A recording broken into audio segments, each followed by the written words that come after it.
Greetings and welcome to the Hungarian History Podcast. I am your host, Szántai Gábor. This is our 28th episode, and today marks a significant moment in this journey. For centuries, the story of Hungary has been written not only within its borders, but also across the globe. This podcast has always been dedicated to exploring that full, sweeping narrative and amplifying the crucial voices of our diaspora. Now that mission is evolving. As my activity of spreading Hungarian history has outgrown me, I am turning this multi-platform digital effort into a movement, a place where everyone can join in to disseminate our heritage within non-Hungarian community media. This is the next chapter. And what better way to begin this new phase than with a powerful family story that embodies the very resilience we seek to share. In today's episode, I am honored to interview author Mr. Suhajda László. He wrote the remarkable 12 Bells to Freedom, the Suhajda Story, a true account of love and courage through World War II and the post-war Russian occupation from 1945 through 1956. It is a gripping tale of life under communism, of blacklists, shattered trust, and dreams of freedom that force an innocent family to make a fateful decision who will survive and at what cost. The audiobook edition is also coming soon, and you can find the link to his book below. So let's welcome Suhajda László and delve into a story that is both intimately personal and universally Hungarian.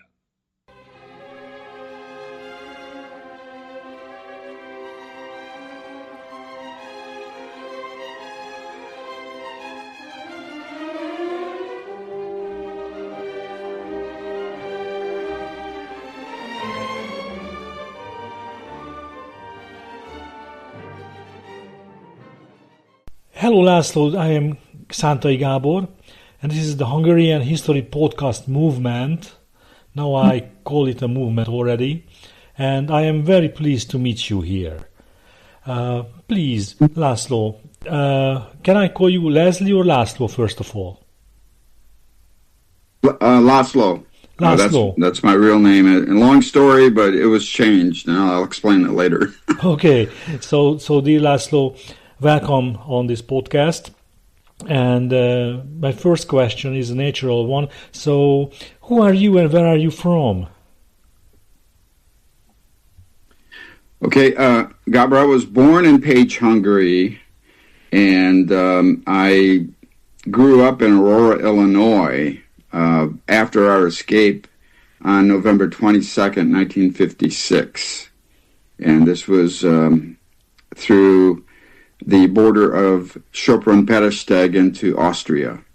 And we went through the forest to do that. And it was Russian-controlled forest. Okay, thank you. So it was very, very dangerous. It is your story, and this is my second question. It's about your story. So could you please share your story with our listeners, because you are a very special author who wrote a book about it as well. As far as I know. So let us hear your story, László. Okay. The book title is called 12 Bells to Freedom. And I actually got the title from Cardinal Mancenti. And I'll explain that at a later point. But you have to understand the backdrop. In October 23rd, Hungary was free for 1 week. And that was under Imre Nagy, who was negotiating with Nikita Khrushchev. And so during that time, Khrushchev was being very congenial. But he was waiting for the Siberian army to come down to Hungary, and it took a week. So 1 week later, there were 300 tanks that rolled into Hungary, and basically the revolution was put down. But the way it was done, how the revolution took place, was with the Budapest engineering students, University of Budapest engineering students, who drafted 16 points. The 16 points was over the course of 11 years from way back in 1945. So when Russia occupied Hungary, they had arrested 800,000 and deported 800,000 Hungarians. And these were our media people, our teachers, our politicians, etc. So that is how they started the socialism, communism in Hungary, by eliminating all the people that would fight against that government. So, and they even arrested the Boy Scouts and put them into reformatories, and at age 18, they were executed. So this was the backdrop of a regime that was very violent, and things happened to my father. The book 12 Bells to Freedom starts how my parents met when during World War II. There was a special aviation Army Air Corps outside of Székesfehérvár, and my mother worked as the post office manager in Burgund. So they met at the train station, and they had a difficult relationship because my mother did not want to talk to any Hungarian soldiers. And that was per her father's direction. But they managed to find a common ground, and that common ground turned into a romance. And then from there, the end of World War II, there were some really difficult times where the Russians were Russians were chasing the German squadrons, and the German squadrons would accept the soldiers and their wives. But in my mom's case, she was engaged, so she did not qualify. And through the Captain Rothenfelter, who liked the family, he was over for dinner a number of times, had her come along with them. So what happened was they were chased all the way to Germany by the Russian troops, and managed to get there, and there were mortars that were shot at them, but they were too far away. So it was a tense moment. They actually were married in Germany, and from there they had an opportunity to come to the United States through the direction of the Army Corps, United States Army Corps, but they decided to go back to Hungary because the relatives were there. So what happened then was the Russian occupation, the Potsdam Treaty Agreement was signed by all of the Allied countries, United States, United Kingdom, and then Russia, obviously, and Russia violated the agreement by occupying the Eastern Europe. And Hungary was the first one. So that's the kind of the backdrop. And then living through oppression for that time, where everyone worked for the Communist Party. And when everyone works for the Communist Party, you have no liberties. There's no, like in the United States, you have a constitution. But they did not have that. So whatever, even if it was a lie, they would be prosecuted, and that's kind of what happened to my father. He was blacklisted for a period of time because he was in the military by the Russian Communist government. But then they needed him in 1949 to be the airport manager for the Page Airport at that time.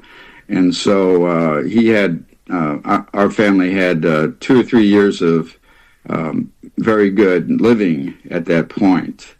But when he had a motorcycle accident, a motorcycle hit him and he broke his leg, and they had an interim manager that came in, and then there was a difficulty with one of the drivers who was drinking while on duty and was written up, and he had thought that my father had written him up, but he didn't. It was the assistant, and he had wrote to the owners or the Russian managers in Budapest that he was stealing fuel, and he was using the bus route for his personal gain.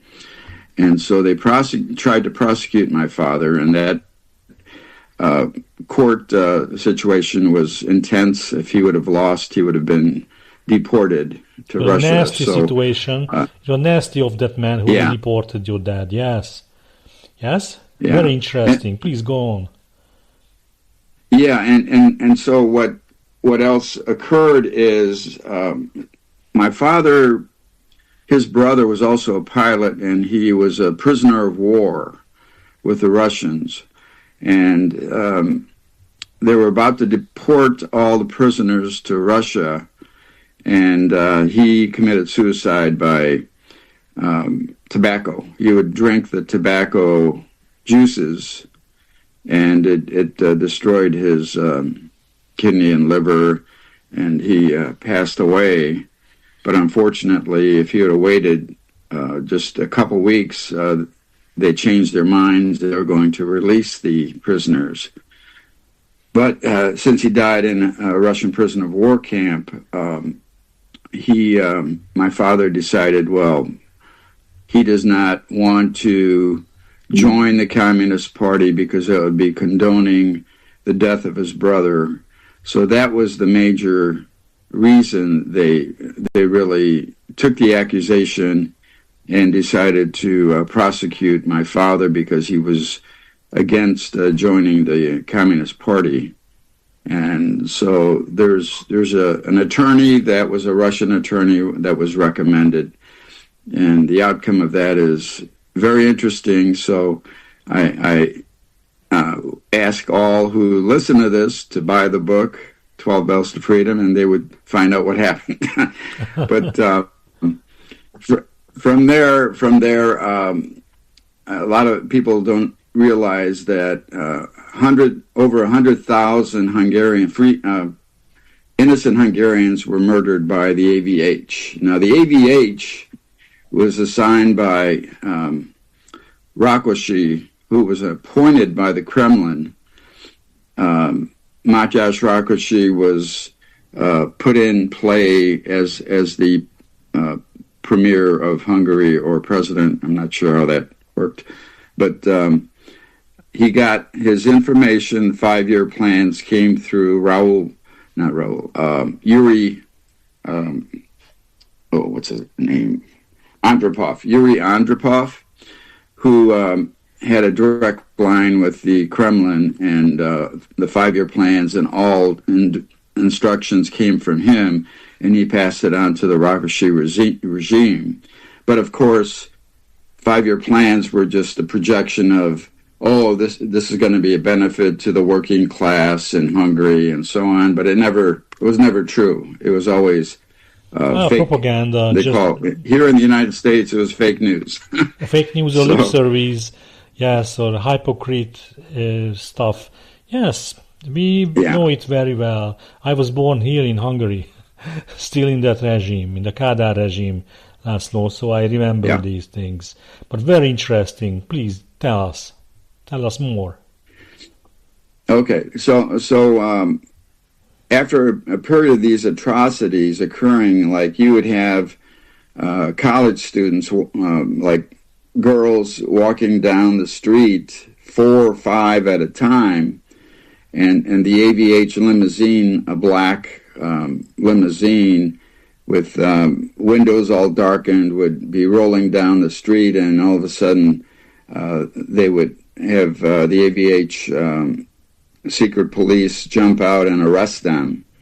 And then they would take them down to Andrassy Street and interrogate them, try to make them to confess that they were anti-communists and they're fighting against the government and things like that. And if they confessed, then they would be more or less brainwashed to comply. But if they did not, they would be electronically tortured. And if they still didn't, they went to the third room, which was a gallows, and they would be hung. And obviously the parents would never know what happened to them because they did not have civil rights like here in the U.S. You have a constitution. So all they knew is that their daughter disappeared. So, and they were never told the outcome. So this is the type of things that the engineering students would hear about, and they would put it on the 16 points. And when they published it, basically the people, the working class, agreed with it.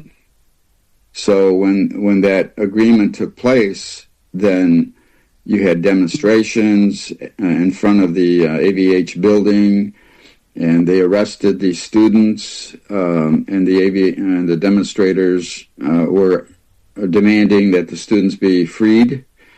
And so tensions rose, and the AVH started to shoot into the crowd, and they killed a young girl and injured many others.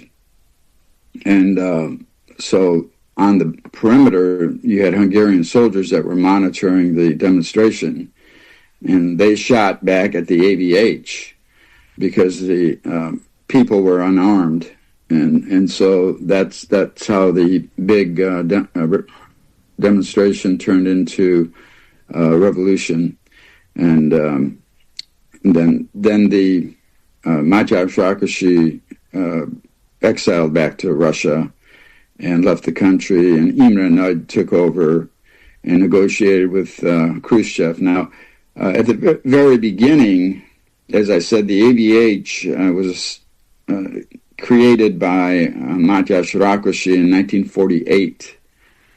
So, and that was to duplicate the efforts of the KGB. So that's how that came to play. So the AVH, the demonstrators actually broke into the building and more or less killed a few of those folks in retaliation. So the peace discussions between Imre Nagy and Nikita Khrushchev basically started. And Khrushchev, all historians think that Khrushchev was a compassionate type leader by negotiating, but he was actually waiting for the Siberian army to get in position. And then when they came in position, he gave the green light for them to put down the revolution and make an example out of Hungary, is what the meeting that they had in the Kremlin with Yuri Andropov, when he was recalled, they had a big meeting and they said they had to make an example out of Hungary so no other country, occupied country, would dare raise their efforts for a revolution. So that was put down on November 1st.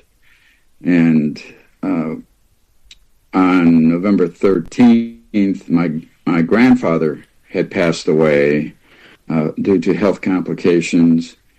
So everything was in a depressive mode at the time. And November 20th, we had a big family meeting.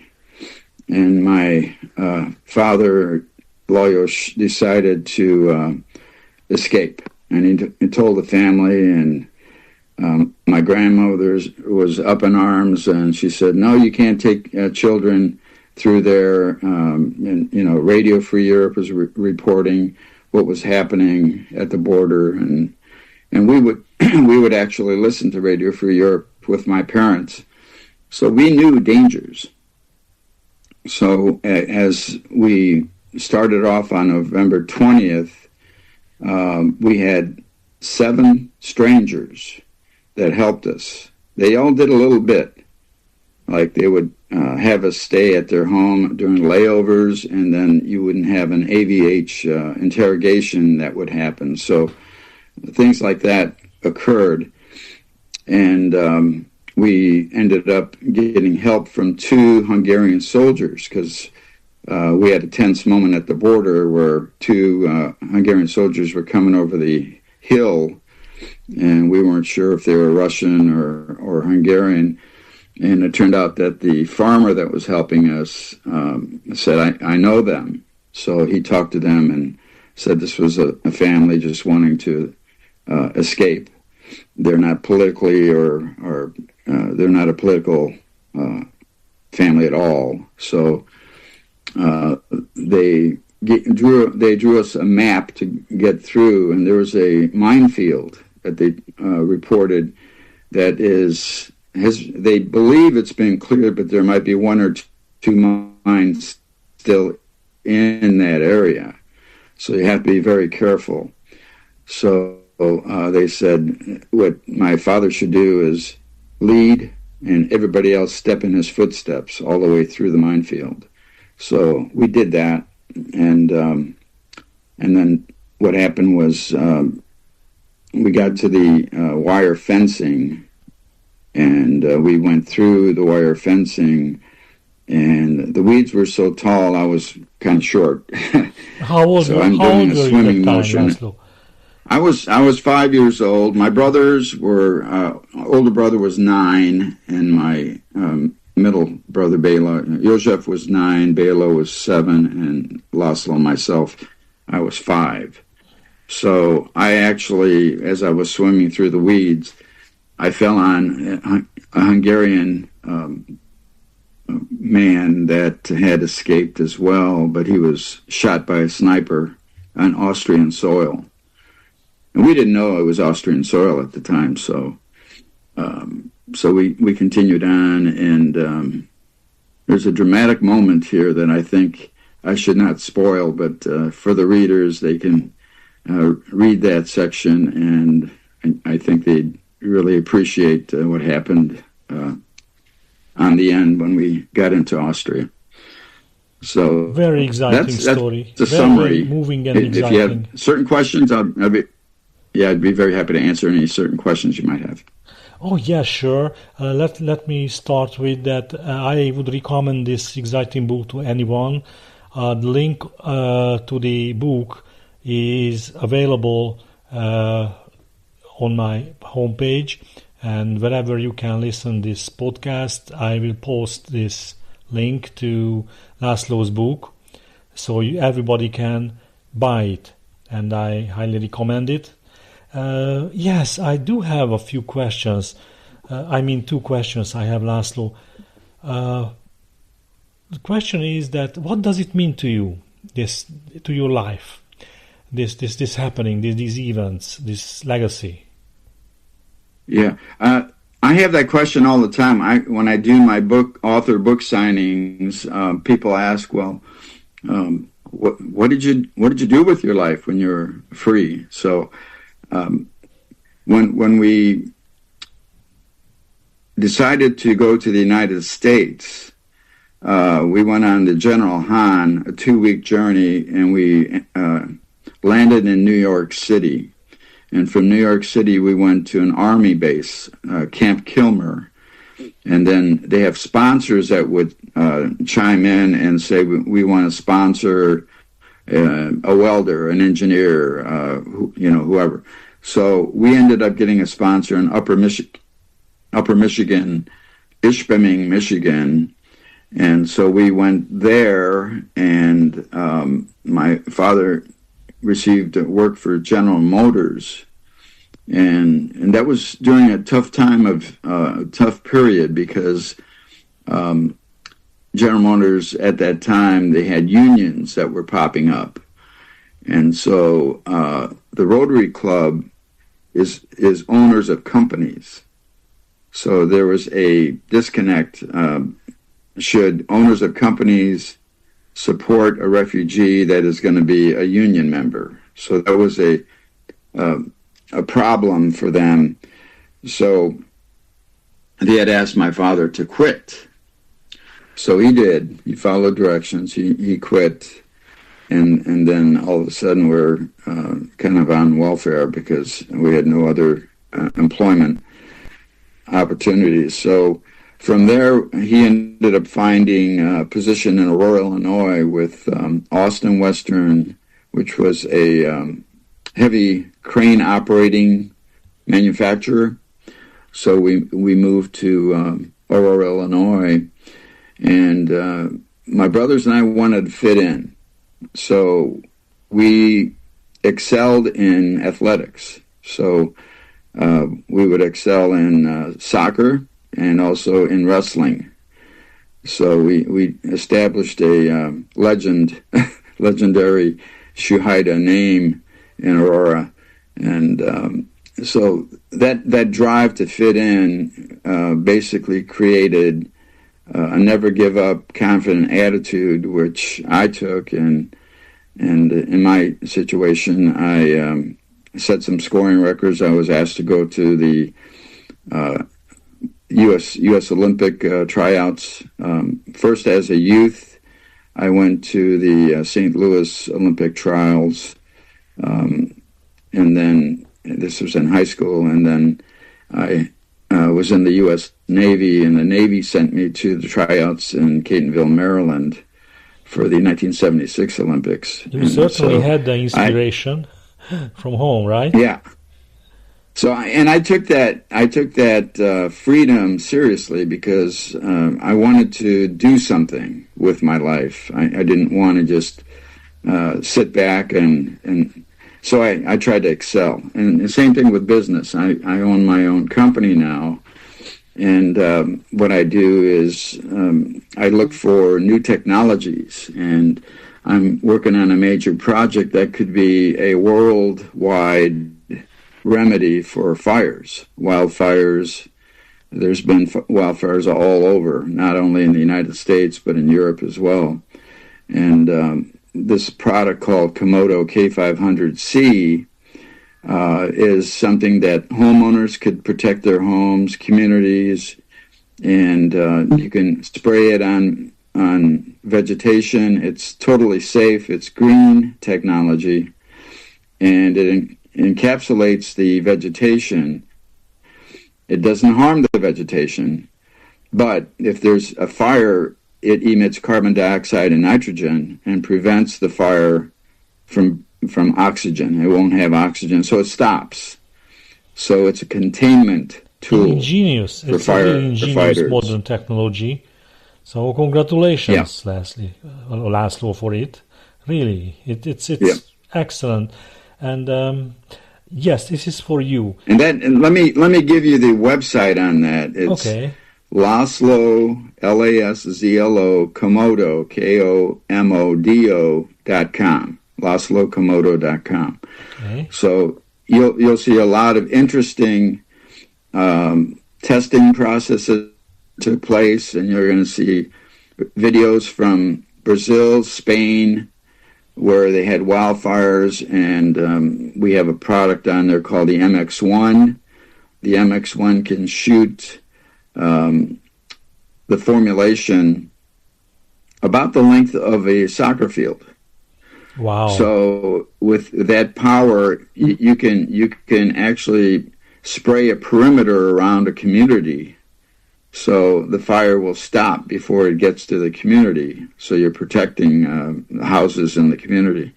So yeah, it does all that. So we're on the verge of getting that here in the United States, and Brazil is asking about it. United Kingdom is asking about it. So it's going to be tested in UK and also in the EU testing process, and I think it'll be released worldwide eventually. Yes, Hungarian talent excels everywhere, as we can see. And my other question is, László, that this 1956 was a very heroic part of Hungarian history, but Hungarian history had lots of heroic events like that. And what do you think? So, is it worth sharing with the world? So, is spreading Hungarian history in the world, is it advisable thing, or what is? Well, yeah, history. Well, my mother always reminded us where we came from. She never let us forget that we were given a true freedom gift, and the life in Hungary, and they were just torn between Hungary and the United States, because that's their homeland and our homeland as well. And so through that repetitive history lesson, I think Hungary is an example that everyone should study, because you never want that to ever repeat itself in any other country. I know Ukraine is going through that right now, but they're at the point when Hungary had the 300 Russian tankers rolling in. They're fighting right now, just like the Hungarian freedom fighters were. But they have not lived under, well, I take that back. I think the one area of Ukraine was taken over. So those folks might have been living under that regime for a period. But yeah, if you have that situation, the young adults, the new generations should study Hungary, because you never want that government to repeat itself. So in my opinion, László, the Hungarian history in the digital world is quite underrepresented. And people, not particularly the Hungarian ones, but other non-Hungarian people have no idea about our deeds. Starting from the Turkish age until 1956. So what would you tell them? What would I say to them? Yes. I say that history is definitely recommended for any young adult, any student. There have been efforts to change or not teach history thoroughly here in some of the educational systems here, and I disagree with that. I think a strong historical study should be done, because that is the study of truth. And that's whereby propaganda can affect someone's mind, and then they can be reacting on false information. Yeah, exactly, and that's what you are doing right now. You are dispersing these bad myths by writing your book and give it to the world. And I would recommend everybody to read it and find and learn the truth from your book, and follow the Hungarian History Podcast, which has just become a movement. Yes. And just one more quick point. My parents, they were heartbroken when they left Hungary, because obviously all our relatives are in Hungary, and but they had with the fall of the Iron Curtain in October of 1989, they retired back to Hungary. So they lived in Suhajda until my parents passed away. So they actually had an opportunity to see communism, freedom, and back to freedom for their country in Hungary. Thank you. It was a very important part, because you in the diaspora should remember those who were left home in Hungary. And we here in Hungary, we have to find a connection to the diaspora. So we have to reach out to each other and remind each other for the legacy, for the shared legacy and heritage, as you have just pointed out. So, László, thank you very much for being part of this podcast. Are you still here? Right. So, again, thank you for having me on the show. And for those that I'm getting a lot of good reviews on the family's journey to freedom. Okay. Thank you for having me. Thank you. Goodbye. Goodbye, Leslie.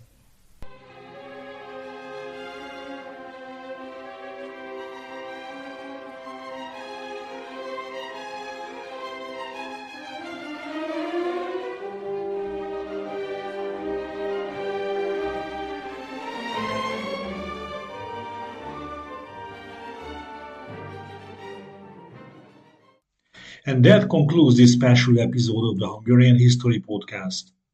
My heartfelt thanks to Mr. Suhajda László for sharing his family's profound story with us. As we have discussed, preserving these narratives is more vital than ever. This episode marks the beginning of our new phase as a growing movement. If the mission to share our heritage resonates with you, whether you have a family story of emigration from any era, or skills in writing, translation, or media, I invite you to join us. Your contribution can help ensure these Hungarian stories reach a global audience. If you were moved by today's conversation, you can find the link to 12 Bells to Freedom in the description. Please subscribe to the podcast on Substack or your favorite podcast platform and share it with friends and family. A special thank you to our patrons on Patreon and those who support us with a coffee. Your generosity is the foundation that allows this project, this movement, to grow and preserve our legacy. Until next time, köszönöm szépen for listening. Let's continue to preserve and share our legacy together in this new chapter. It was Szántai Gábor and the Hungarian History Podcast. Goodbye, a viszonthallásra, sziasztok!